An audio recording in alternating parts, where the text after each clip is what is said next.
So this isn't meant as sort of a blanket elimination of the media in terms of the usefulness that the instruments of modern communication can have for the church and for announcing the message. In May 2025, just days into his papacy, Pope Leo the Fourteenth was at the center of a moment the world could not ignore. A widely circulated video claimed to show a brief encounter between the new pope and Catherine, Princess of Wales. In it, a gesture was expected, but reportedly never returned. No official statement confirmed the meeting. Yet what followed was not silence. It was a global debate. Was the absence of a handshake a simple matter of protocol or a reflection of something deeper? What does this rumored moment reveal about the enduring complexities between the Vatican and the British Crown? And why did a few seconds of stillness echo so loudly across two of the world's oldest institutions? It began with a gesture that never happened. Or at least that is what millions believe they witnessed in a viral clip, shared across nearly every social platform. The Princess of Wales, Kate Middleton, dressed in understated diplomatic elegance, extended her hand toward Pope Leo the Fourteenth. The Pope, steady and calm, kept his own hands folded. The moment passed in silence, but online, it detonated. The clip, shared repeatedly on platforms like Instagram, X, and YouTube, was brief, poorly lit, and inconclusive. Yet it sparked instant headlines. Many described it as a refusal. Others called it a diplomatic misstep. Some framed it as an act of religious principle. There was no official comment from the Vatican. Kensington Palace, too, remained silent. But the absence of confirmation only fueled the fire. As public interest surged, the lack of clarity transformed a 5-second exchange, or lack of one, into an international talking point. What exactly happened in that room remains unconfirmed. There is no full video released, no complete transcript of the meeting. No formal statement has been issued by the Holy See or Buckingham Palace. But even without confirmation, the incident has taken on a life of its own, interpreted by commentators, theologians, royal analysts, and the public through competing lenses. Some called it a sign of moral distancing. Others labeled it a subtle rebuke of monarchy. Some suggested the Pope was adhering to long-standing Vatican protocol that avoids physical contact with certain dignitaries. And others, more cautiously, asked if it had all simply been misread. A hesitation, not a rejection. Regardless of intent, the imagery alone told a story. It became a symbol. And symbols, especially in the realms of religion and royalty, carry weight. Handshakes in diplomatic settings are more than custom. They are calculated. A handshake signals recognition, equality, and shared ground. When it does not happen, the meaning becomes even more ambiguous. Is it spiritual discipline, cultural discomfort, personal conviction? Every possibility was explored across opinion columns and roundtable panels within 24 hours of the clip's release. Observers were quick to draw comparisons to prior royal meetings with the Vatican. Queen Elizabeth II had met with several popes during her reign. In 1980, she met Pope John Paul II, a meeting marked by formality and quiet symbolism. In 2010, she hosted Pope Benedict XVI in Scotland. That visit was handled with delicacy, acknowledging both the monarch's role as supreme governor of the Church of England and the Pope's status as the head of the Roman Catholic Church. In 2014, Pope Francis met Queen Elizabeth and Prince Philip at the Vatican. The tone was warm but reserved. These encounters were carefully choreographed to avoid theological tensions while preserving mutual respect. No such protocol was publicly outlined for Kate Middleton's meeting with Pope Leo the Fourteenth. As Princess of Wales, she does not hold constitutional power, but she is one of the most recognized figures within the royal family and often represents it on the global stage. Her role blends ceremonial duty with diplomatic presence. Every gesture she makes in public is planned, every outfit chosen, every word measured. Her decision to visit the Vatican, if unannounced as reported, was itself a noteworthy move. The timing added complexity. The meeting occurred only days after Pope Leo's formal assumption of the papacy. He had just stepped onto the balcony of St. Peter's Basilica as the 266th Bishop of Rome. His election stunned many observers. While widely respected in theological and academic circles, he had not been a front-runner among media speculation prior to the conclave. His rise was seen by some as a return to substance over visibility. He was not flashy. He did not campaign through charisma, but he was known, among Vatican insiders, as a man of sharp intellect and strict humility. From the beginning of his papacy, Pope Leo made it clear that he intended to follow a simpler path. He wore a plain white cassock. He declined traditional papal apartments. He gave early audiences without layers of ceremony. In doing so, he echoed certain practices of Pope Francis, but with a tone even more austere. One Vatican observer described him as a man who prays more than he speaks. That quiet demeanor, combined with a clear command of doctrine, quickly drew attention. He chose not to use elaborate vestments in his first Mass as Pope. His homily, delivered in calm and measured Latin, emphasized mercy, service, and clarity of conscience. Commentators noted that he did not mention politics. He did not refer to global alliances or ideological trends. Instead, he returned to first principles, the dignity of the human soul, and the need for moral courage in a distracted age.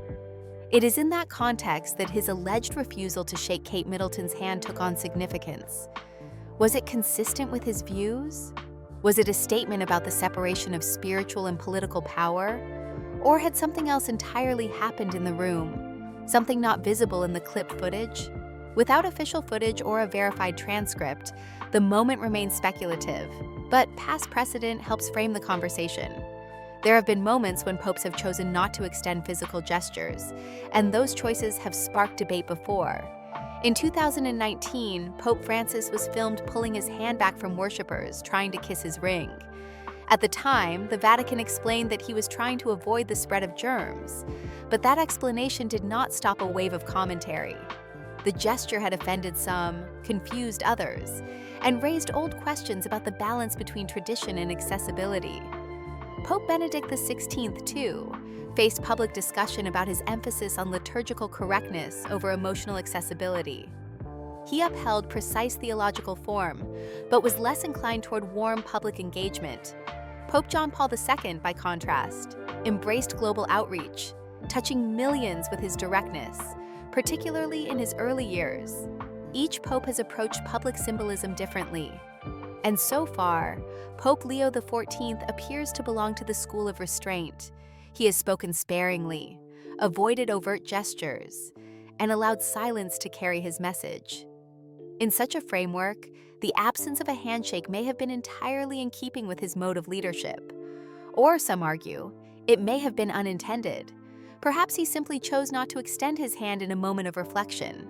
Perhaps the video angle misrepresented the sequence. Perhaps there was a handshake before or after the clip began.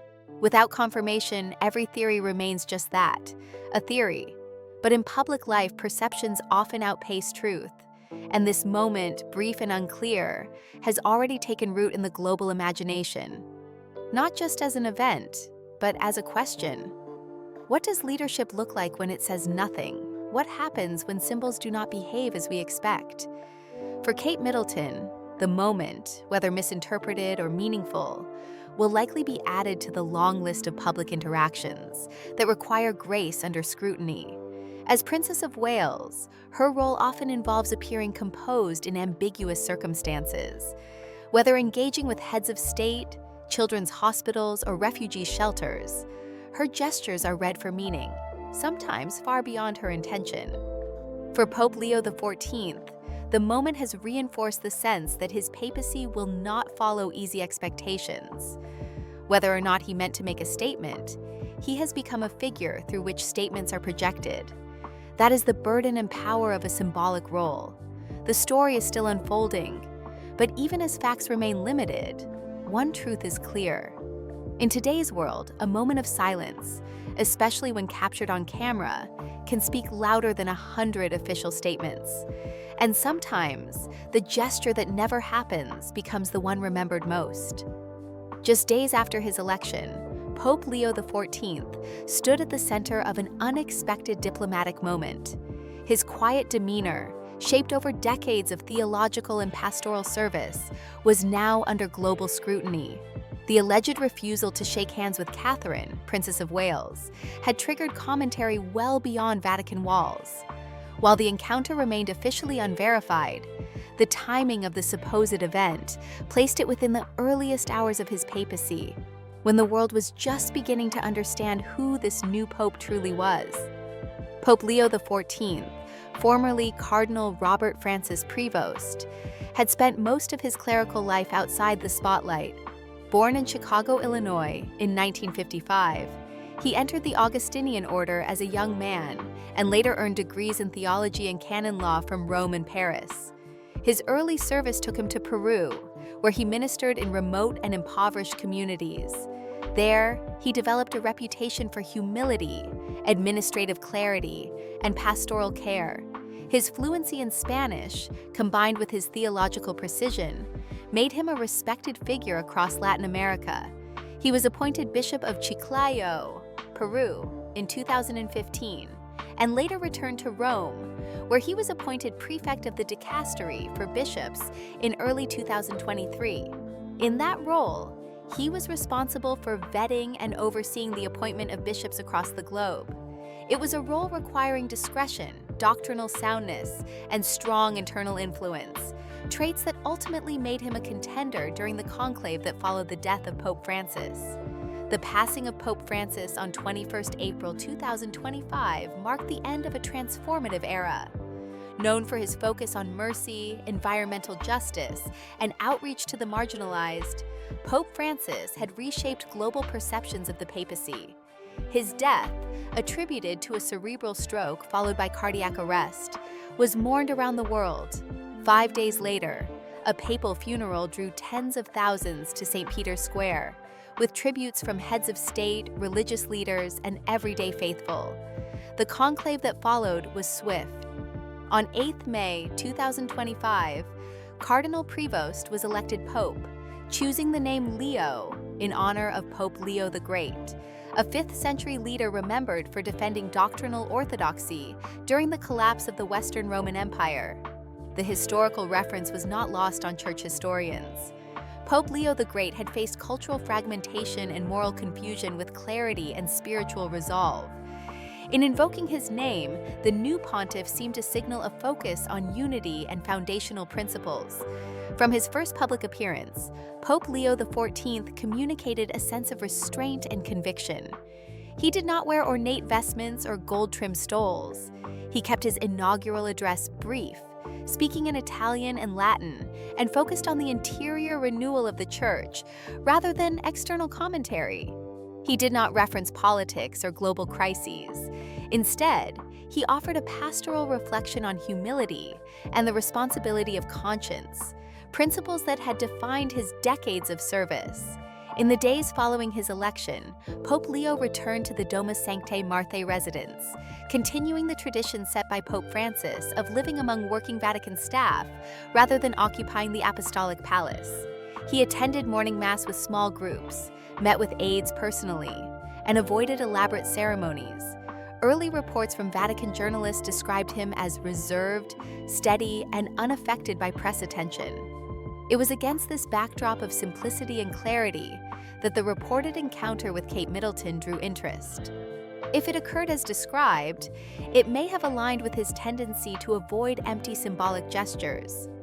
Observers familiar with Vatican customs pointed out that popes often tailor their gestures to the context of the meeting. Some have chosen not to extend physical greetings in certain settings, particularly where protocol is unclear or where symbolism might be misunderstood. These choices are not unusual but can be easily misinterpreted by outside audiences. Historically, the Vatican has maintained a measured relationship with the British monarchy. Since the English Reformation in the 16th century, relations between the Holy See and the English crown have been marked by theological division and diplomatic caution. The Church of England, formed under Henry VIII's break with Rome, positioned the monarch as the supreme governor of the national church. While both institutions have since developed mutual respect, their theological differences remain unresolved. Queen Elizabeth II met with several popes during her 70-year reign. In 1980, she met Pope John Paul II, marking the first such meeting since the Reformation. In 2010, she hosted Pope Benedict XVI in Edinburgh. In 2014, she met Pope Francis at the Vatican. These visits were characterized by formal greetings, exchange of gifts, and carefully worded statements of goodwill. They reflected diplomatic warmth, but maintained religious distinction. Kate Middleton, now Princess of Wales, has become one of the most visible faces of the British royal family.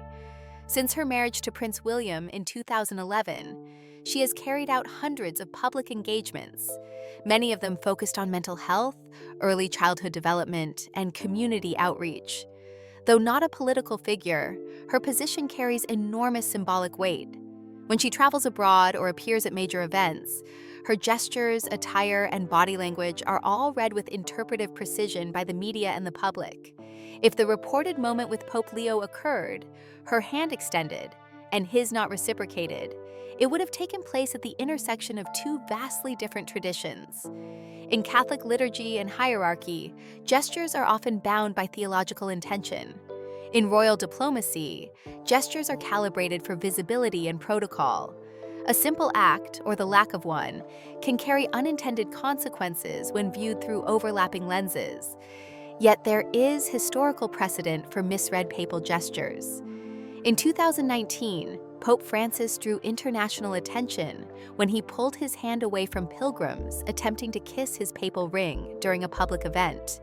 The Vatican later clarified that he was concerned about hygiene and did not wish to spread illness.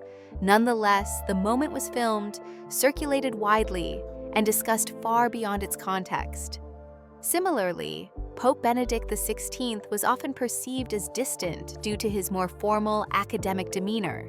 Critics described him as aloof, though his close aides insisted he was simply reserved. By contrast, Pope John Paul II was known for his physical warmth, often hugging children and personally blessing large crowds. Each pope's style shaped public perceptions in different ways, even when their policies and beliefs were grounded in continuity. Pope Leo the Fourteenth, it seems, is emerging with his own distinctive style. From the outset, he has signaled that he will prioritize spiritual clarity over political statements, tradition over trend, and restraint over spectacle. If the encounter with the Princess of Wales was marked by silence rather than contact, it may have reflected this outlook, more theological than political, more pastoral than performative. And yet, the public reaction reveals much about modern expectations. In a world attuned to optics and symbols, even a neutral moment can become a point of tension. Whether it was a planned gesture or a misread pause, the absence of a handshake became an invitation to interpret, analyze, and debate. While the world focused on the stillness between Pope Leo the Fourteenth and Catherine, Princess of Wales, a deeper question began to surface. What did that moment, regardless of its intention, reveal about the complex relationship between the Vatican and the British monarchy? To understand its significance, it is essential to step back from the viral framing and trace the long and often tense history between these two institutions. Because while the present may be shaped by gestures, the past is written in doctrine, conflict, and centuries of careful distance. The Church of England's separation from Rome was one of the defining religious fractures of the 16th century. In 1534, King Henry VIII broke from the authority of the Pope after the Vatican refused to annul his marriage to Catherine of Aragon. The decision was not merely personal, it was political and theological. Parliament passed the Act of Supremacy, declaring the English monarch the supreme head of the Church of England. This established a national church under royal control and marked the beginning of centuries of separation from Roman Catholicism. From that point forward, English monarchs were no longer Roman Catholics, and allegiance to the Pope was viewed as incompatible with loyalty to the crown. Catholicism was suppressed in England, and the monarch's authority over the church was reinforced in law and liturgy. The Vatican, for its part, continued to recognize the authority of the Pope as supreme, refusing to acknowledge the legitimacy of the Anglican structure. The effects of this divide have echoed across history. In the centuries that followed, Catholics in Britain faced legal restrictions, social marginalization, and suspicion. The issue was not merely theological, it was national and political. For a long time, Catholic loyalty to the Vatican was viewed by many in Britain as foreign allegiance. That sentiment has softened considerably in modern times, but the legal and symbolic divide still exists. Queen Elizabeth II, a devout Anglican and constitutional monarch, walked that line with care. Her meetings with popes were respectful but defined by her role as a non-Catholic head of state. She met Pope John XXIII in 1961, Pope John Paul II twice, Pope Benedict XVI in 2010, and Pope Francis in 2014. These meetings were highly choreographed, involving diplomatic courtesies, gift exchanges, and statements focused on shared values rather than shared faith. No British monarch since the Reformation has converted to Catholicism. In fact, until recently, being married to a Catholic would disqualify a person from the line of succession. That provision was only lifted by the Succession to the Crown Act of 2013, which still maintains that the monarch must be in communion with the Church of England. That law, while modernized, reflects how carefully the monarchy continues to guard its spiritual identity. Kate Middleton, as Princess of Wales, enters this landscape not as a religious authority, but as a figure of soft power. She represents continuity, composure, and cultural diplomacy. Her faith has not been a point of public emphasis, and she has carried out her royal duties without controversy on that front. Nonetheless, as a senior royal, her presence in Rome, especially so soon after the inauguration of a new pope, was significant. Reports suggest that the meeting, if it occurred in the time frame assumed, took place within a week of Pope Leo the Fourteenth's election. That early window is traditionally a period of orientation for a new pontiff, involving private meetings with curial officials, briefings on global church matters, and spiritual retreat. If the Princess of Wales was granted an audience during that time, it would indicate an unusually high diplomatic priority. But without an official schedule or press release from either the Holy See or the royal household, the nature of the encounter remains undefined. Even without formal documentation, observers began reading the moment, particularly the alleged non-handshake, as a symbol of institutional contrast. The monarchy, rooted in visibility, formality, and ceremonial engagement. The papacy, especially under Leo the Fourteenth, returned to inward focus, theological discipline, and minimalism. What happened in those few seconds between gesture and stillness was interpreted through those lenses. Some noted that Pope Leo has not issued political commentary in his early speeches. Unlike Pope Francis, who made statements on climate change, migration, and global inequality within days of his election, Leo's messages have been strictly doctrinal. His addresses have emphasized sin, conscience, grace, and the nature of spiritual authority. In his homily on Pentecost Sunday, he spoke only of the descent of the Holy Spirit and the courage to speak truth without fear, making no reference to current events or public figures. That shift in tone has been noticed by theologians and political analysts alike. While some appreciate the return to spiritual fundamentals, others have noted the lack of diplomatic signaling. In the age of 24-hour news and viral interpretation, a pope who does not explain his silences can easily be misunderstood, and yet that may be part of his method. It is not the first time a papal action or inaction has stirred public discussion. During World War II, Pope Pius XII's silence on Nazi atrocities was criticized by some as moral failure and defended by others as strategic diplomacy. In 2003, Pope John Paul II publicly opposed the Iraq War, yet his words were interpreted differently by governments and bishops across regions. In 2019, Pope Francis's ring-kissing moment again revealed how split the public can be over gestures that lack explanation. In this case, Pope Leo has said nothing publicly about the alleged encounter with the Princess of Wales. There has been no homily, no interview, no statement addressing the moment. His silence has only deepened the narrative, allowing others to fill in the space with interpretation. Kate Middleton, for her part, has remained composed and unresponsive to speculation.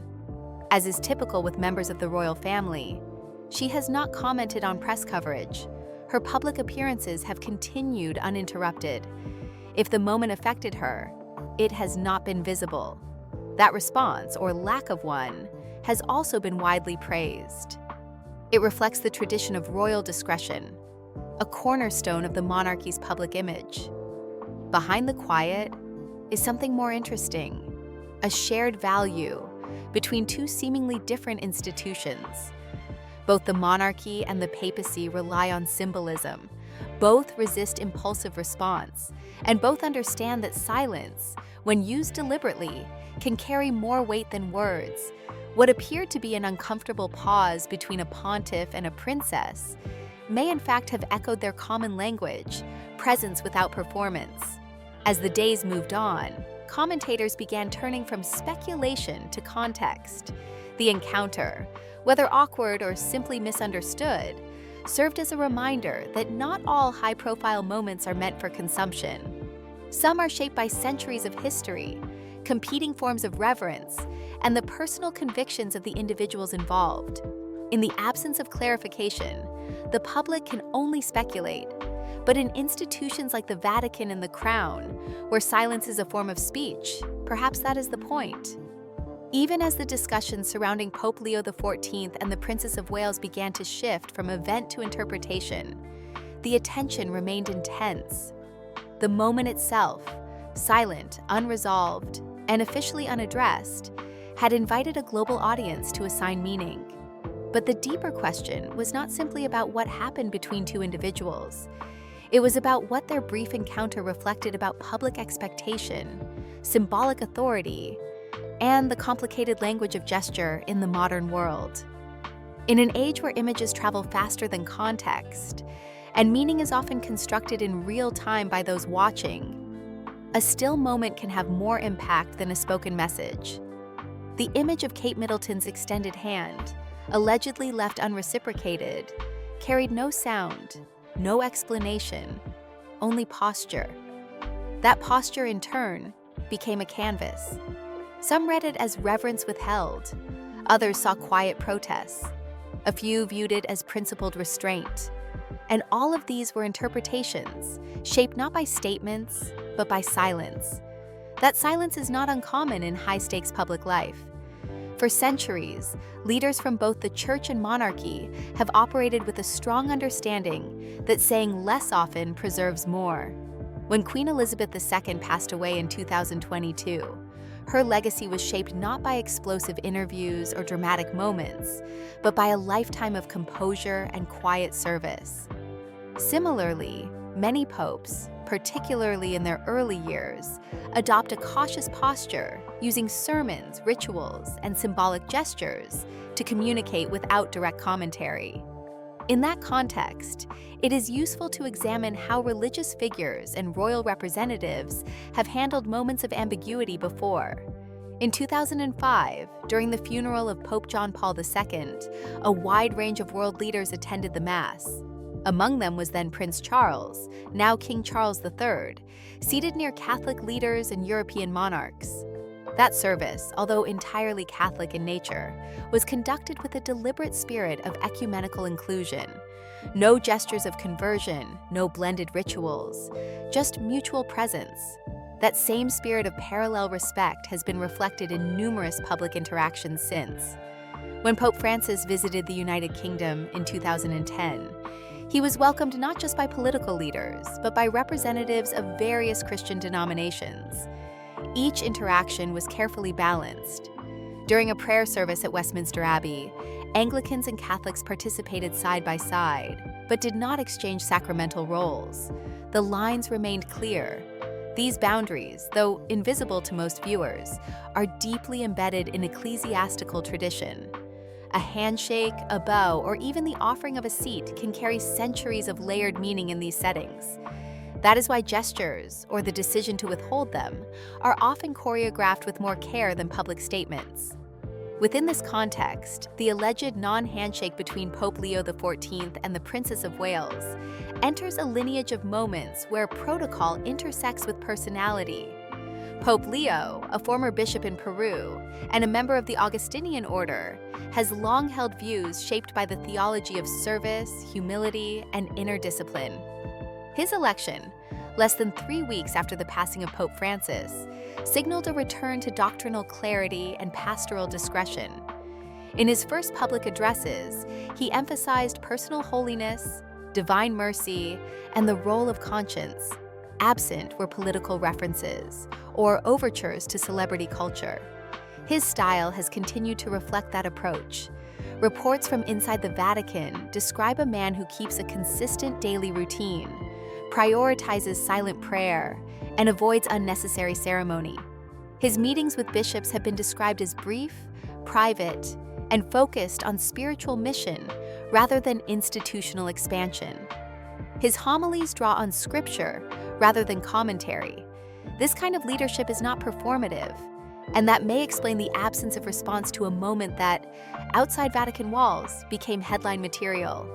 For Pope Leo, to ignore the media buzz may not have been oversight. It may have been a principle. His predecessors responded to global moments in very different ways. Pope John Paul II, for instance, actively used the media. He traveled extensively, greeted millions in public events, and made headlines with firm political stances. Pope Benedict XVI took a more academic route, publishing encyclicals and addressing internal theological issues. Pope Francis, meanwhile, shaped much of his papacy around public gestures, washing prisoners' feet, visiting refugee camps, and embracing disabled pilgrims. Pope Leo's restraint does not erase those legacies, but it signals a shift in tone. This is a papacy less concerned with optics and more focused on doctrinal simplicity, and that makes it susceptible to misreading, particularly when viewed through a media lens shaped by soundbites and visual symbols. Kate Middleton, by contrast, has cultivated a public image through consistency, dignity, and intentional silence. Since her marriage into the royal family in 2011, she has rarely spoken publicly about controversial matters. Her appearances at events related to early childhood, mental health, and social support have consistently avoided political framing. Her gestures, whether laying a wreath, shaking hands, or listening attentively to victims, are noted for their clarity and restraint. She does not need to speak to make a statement. In many ways, the princess and the pope represent similar principles through different institutions. Both are symbols, shaped by duty. Both operate under constant observation. And both carry expectations not just of performance, but of precision. That expectation becomes even more pronounced in diplomatic moments. Unlike casual encounters, state visits and religious audiences are defined by layers of protocol. Every movement is studied, every silence interpreted. If a hand is extended and not met, it is not simply missed, it is analyzed. If a greeting is made and unreturned, it is not forgotten, it is remembered. But as commentators began to move beyond the moment itself, they started examining what it said about broader expectations. Why, for example, was so much weight placed on a single physical gesture? Why did the absence of a handshake draw more attention than the content of any speech given that week by either figure? Some theologians offered a spiritual reading, that in an age obsessed with validation, the refusal to participate in empty rituals might be the most honest expression of faith.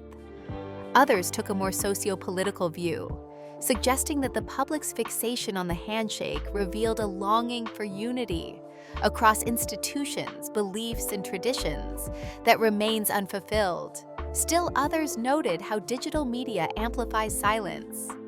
A moment that once would have passed quietly now becomes a global subject within hours. Screens freeze images, narratives fill in the blanks, and without clarification, speculation becomes truth in the public mind. Neither the Vatican nor the royal household issued a statement, and in doing so, they left the conversation open-ended, intentionally or otherwise. That open space became a mirror. In it, people saw what they brought with them. Some saw offense, others saw discipline. Some saw a lost opportunity, others saw deep meaning. And that range of interpretation, while unresolvable, revealed something important. In a world trained to look for noise, a moment of stillness still has the power to hold us. As the noise surrounding the handshake moment began to fade, what remained was something more lasting than controversy: reflection. In the absence of official statements, there was no script to follow, no tidy resolution. The public had been left to interpret an image, to debate meaning, and to draw conclusions without confirmation. But perhaps that, in itself, was part of the message. Not everything witnessed on a public stage is meant to be explained. Some moments are meant to unsettle, to pause, to challenge the tempo of reaction. Both the Vatican and the British royal family are institutions deeply familiar with ambiguity. They are designed to endure beyond headlines, to speak through history rather than immediacy. A gesture, given or withheld, may capture global attention, but the weight of these roles lies in what is done afterward. And in the days that followed, both Pope Leo the Fourteenth and the Princess of Wales continued with quiet discipline. The Pope presided over Pentecost services, delivering homilies grounded in scripture and conscience. The Princess returned to public engagements, visiting schools and charities, appearing steady and unaffected. Yet those watching closely noticed how the story shifted tone. Commentary grew more measured. The initial rush to define the moment as a snub or a signal gave way to a deeper understanding of institutional difference. Where the royal family projects presence through continuity and image, the papacy often emphasizes detachment from worldly optics. Where one builds trust through polished public service, the other does so through retreat into spiritual authority. These are not contradictions. They are parallel systems that occasionally meet, but do not merge. The handshake, if it was truly withheld, did not signal rejection. It highlighted the space between two traditions, each rooted in a sense of sacred duty. That space is not always meant to be bridged. Sometimes it is meant to be acknowledged. Sometimes leadership is not about what is exchanged in public view, but what is carried privately, with humility and purpose. In a world driven by clarity, moments like this offer something else: nuance, the ability to sit with uncertainty, the discipline to resist defining everything, the maturity to let silence mean more than reaction. Whether Pope Leo the Fourteenth intended the gesture to speak or simply followed his instinct of restraint, and whether the Princess of Wales expected a different reception or remained unshaken by it, the outcome was the same. The world paid attention. And in doing so, it was reminded that leadership does not always announce itself. Sometimes it simply endures. With that, we have reached the end of today's video. If you have come this far with us, be sure to check out other videos on the channel.